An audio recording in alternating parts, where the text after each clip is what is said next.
Welcome to If These Tables Can Talk. We share our unique perspective on a variety of topics. I'm Terry. I'm one of your hosts. I'm Robert. I'm your other host.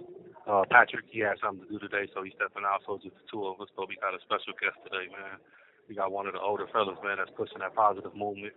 What we said this podcast was about, and we're just trying to keep informing the people and let them know that positivity does exist in all forms and fashions, and you should be able to get educated about the information before you come to these places, so it can prevent you from getting here. So no further ado, I would like to have the guest introduce herself. Hey, my name's Marlon Gray. Okay, Marlon Gray. Tell us a little bit about yourself. Well, I've been here since I was 18 years old. I'm 58 now, so I've been here 40 years. Started off really hectic, coming in the early 80s. Okay. But I managed to be able to go through the process of education and really change my perspective as a result. Okay. So when you mentioned 40 years, that's a long time. Yeah. So if you can, I want to kind of dive back now to the beginning stages of it. When you was growing up and whoever was encouraging you towards this lifestyle, the words they were saying, did you see it as information or educational, or did you take it as more of a directive of these are the things you should be doing? Yeah, I didn't take it as educational. You don't utilize those words as an educational component until you get older and you look back and reflect on things. Right? And you say, okay, this is education I should not have consumed, but I consumed it. Right. And that kind of set the stage for me to live the kind of lifestyle that I live. Right. But as far as it being a directive, I think I just, I was homeless as a kid, and that's why I ended up in the gang life. Had I not been homeless, I don't believe that I would have ended up in that life. But to hide the shame and embarrassment of homelessness, that's why I gravitated towards the people who may not have been homeless like myself, but were still living in that same poverty-stricken, area. Right. So there was no shame in me with them because I was wearing the same clothes every day and the same shoes every day. Right. They didn't really notice it like that. Okay, so did they all at the time when you were getting introduced, did they know you was homeless and they took you in or they just accepted that you came around and was willing to do some of the things that the gangs required to be a part of? Exactly. Yeah, they knew I was homeless. Okay. Right? But they didn't really notice that I was wearing the same clothes. And so for me, that was one of the most embarrassing things about being homeless is having to wear the same clothes all the time, And so when I realized that they never said anything about this call and your telephone number will be monitored and recorded. When I recognized that they never even noticed, then I was okay with that, and I ingratiated myself with them. I felt comfortable with that group of individuals. Right. And I can kind of attest to that because I remember when I was growing up and I got kicked out the house because I wanted to be grown and I was wearing the same clothes. But I noticed the people in the hood didn't really make me feel bad about it because they would sleep inside of dope spots and things of that nature, and they would wear the same clothes and they would call it grinding. So I kind of was able to take that and be like, why you got the same clothes on, man? I'm grinding. And immediately they was like, oh, yeah, we know what you're talking about. So I reframed it, as something different. So we fast forward a little bit. What you was told before you came, start coming to juvenile halls or coming to prison, did that information start changing when you came to prison? Or when you came to jail, with some of the things they were telling you as far as survival and the things you needed to know, did that start to change? It did start to change. It was, me coming from society, homelessness, straight to prison, the adjustment was so minimal for me. Like, it was nothing to just blend in with the prison environment since once we did find a home, it was in an apartment. And as you know, apartment buildings, when you stay in them for so long, they operate almost like a prison. Okay. So that information that I had back then that I came to prison with, I held it with me. Okay. And I utilized those tools, so to speak, to survive in prison. And I'm not a big guy, so a lot of the big guys survive, with physical prowess. Right. For me, it was all about brain power. And so once I recognized that, then a lot of things started to change for me. I operated on brain power, and then on top of that, you already know all the other stuff that come with that, especially back then, where you were doing things you're not supposed to be doing, right. But you don't realize how much it's affecting your life until years down the line. Right. And you using that brain power, is that something you realized you had to do, or was there certain situations that have broken the aha moment that you said, you know what, I need to be a little more strategic and brute with the things that I'm doing? I realized it through other people who operated on brain power, not in prison, but in the people who educated me posthumously. People who died back in the 50s and 60s who wrote books that we read. Okay. And I said, this guy is so smart, and he was so influential. And then I saw myself in that light, so I embraced that path. It was like a process I hurled myself into. Okay. And then when I recognized how beneficial it was to what I was affiliated with, then I stayed on that track. And you get lost in that life. Right. So it was a thing back in the day that when you came, they made sure that you was educating in a certain thing so you could able to protect yourself or be in the best position. Yeah. When you was getting educated back then, was it to be in the best position, or was it a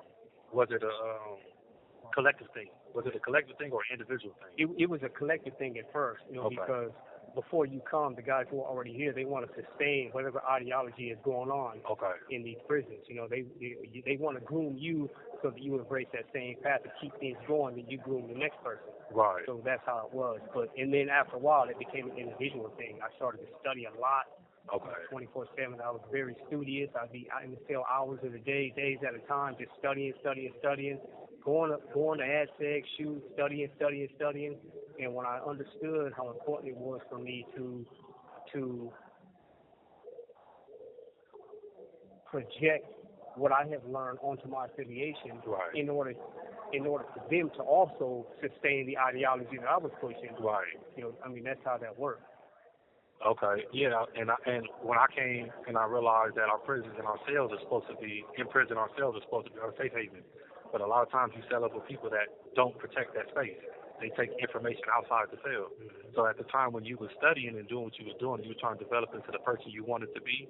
Did you ever cell up with people that was congratulating you on what you're doing, but going to the yard and ridiculing you because you were trying to become smart, or you were trying to become a particular kind of thing, or was it always supported?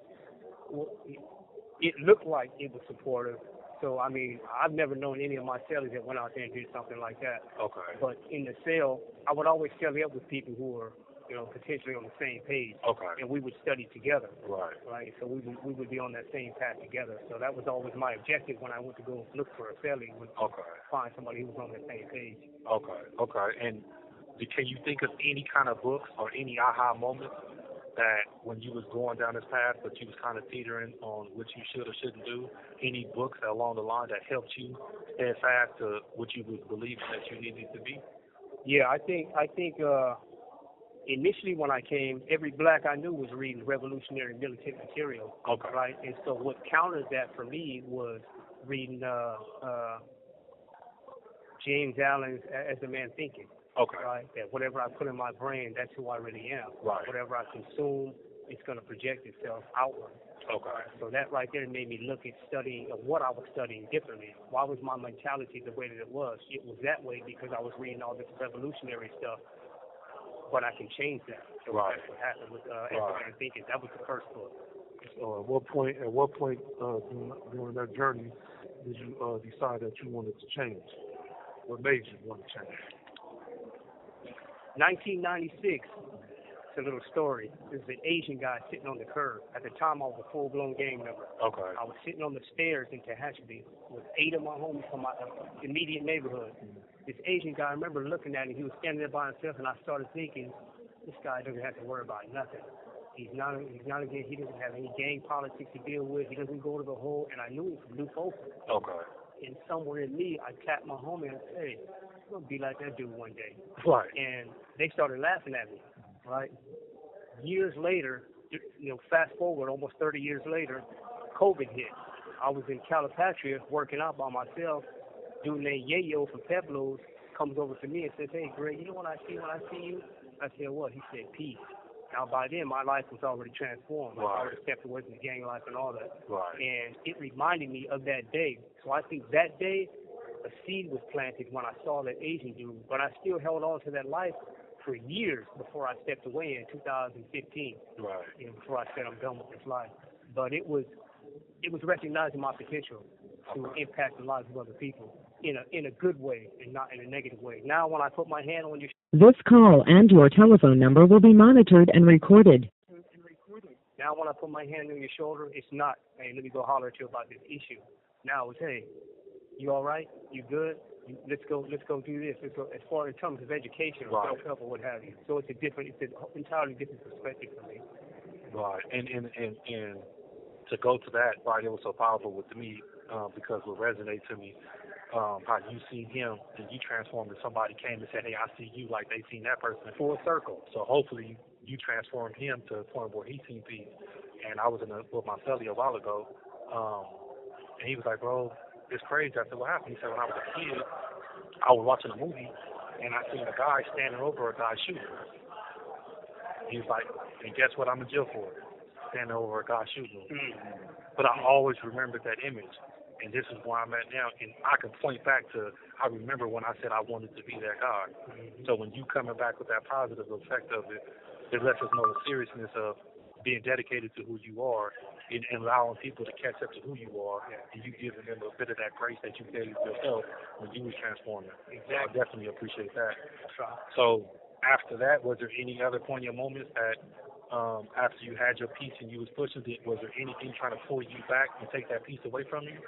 You know, I always say that transformations never end because they always have to be protected. And the person I have to protect my transformation against the most is myself. Okay. My impulses, the way I see things. You know, I was a gamer for so many years. There's certain things about me that are permanent. They're never going to go away, those feelings. Okay. But those feelings will never motivate me to physically do something to somebody in the way that I used to. Okay. Right? And so that leaves me defending my transformation. So there are a lot of things that go on in these prisons. You already know, a lot of dumb shit Right. goes on or what have you. But for me, it's all about just staying focused on what I'm doing, and that's everybody's objective, especially mine, is to get out of prison one day and be more productive out there than I am in here. Right. But sometimes you reach a point where you feel like that complete human being, you know, living in this space reserved for the incomplete version of who you used to be. Right. So I'm here for what I used to be. I'm not, you know, this is why I wake up in the morning now in conflict with my environment. I don't feel the same. I used to not mind being here. Right. Now it's totally different when I look at things. Right. And when you came in, being young how you was, would you ever cultivate any relationship that sustained through your 40 years, or did you have to develop new relationships with people through different forms of communication? Yeah, I developed. All my relationships in prison were gang-affiliated relationships. So all of the dialogue was gang dialogue. Right. But entering into, you know, these transformative stages of my life, my relationships now are like real relationships. I mean, now I have friends outside of my own ethnicity. Okay. That didn't happen before because now my relationships are not adversarial. They're not antagonistic. Okay. They're not based on gang ties or what have you. They're based on men sitting in groups, telling their stories, breaking down, and their story resonating with me and mine resonating with them, and then you have discussions about that, and you become real friends like that. Right. As opposed to, hey, let's go put in work together, so we go do that, go to the hole. Now we're comrades. Right. And that's not friendship. Right. But now we're homies. That's not friendship. Right. So friendship just has a whole other element to it that I didn't understand back then, but I started to understand when I started to see this dude right here is essay. But he's a friend of mine. Okay. Yeah. So it's a beautiful process. Okay. So now when you having those relationships and everything predominantly revolves around the gang culture, and then now you're going to civilians and regular people and trying to look at them in that light, was it hard for you to transition to have them topics and conversations that didn't revolve around the gang life, since that was a big part of what the conversations was? Yeah, it was. It was difficult because speaking about certain things was not my element. Okay. Sitting in a cell. You have 60 seconds remaining. Speaking about the death of my father and with tears coming up, that wasn't my element. So I held back a lot. And then the more I spoke, the more I could feel myself changing, right? Because I was never a speaker. I had like a debilitating shyness as a child. Okay. I was that kid. Okay, that's good, man. We'll double up back on the shyness and coming back on how you developed and grew out of that when we come back, man. We appreciate you, man. And we'll be right back in the